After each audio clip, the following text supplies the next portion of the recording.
you start to adapt to a man. You know, you start to act more like a man. So it'll start off real subtle. You know, you'll drink beer, which is absolutely disgusting. Next thing you know, you're not going to be showering on a regular basis. No, you're going to be playing video games. Sorry, just and you're not going to even be dressing cute anymore. You're gonna start dressing like a hobo. So, ew.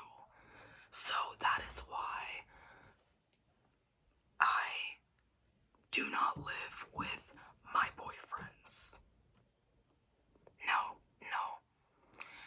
If the closest thing they can ever get to living with me is living in a little den in my backyard. And that's about it.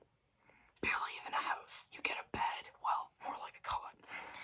And yeah, you sleep in my shed basically with the yard supplies, because what else are you good for?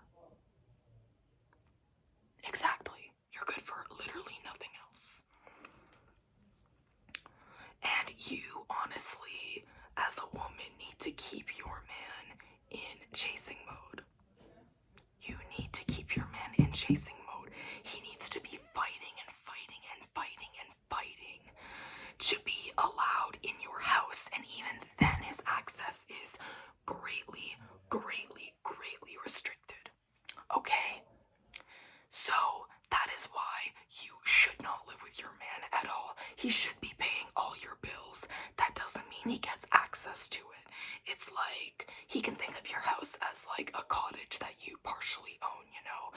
You can only go sometimes, but not all the time. Because, you know, it's my house still, you know?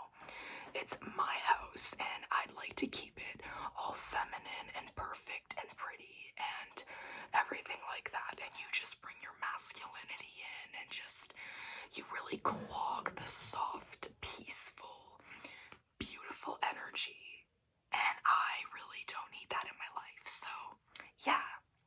Thank you for tuning into this episode of Queencast. On our next episode, we are going to be discussing modern males and their fashion sense, if you can even call it that.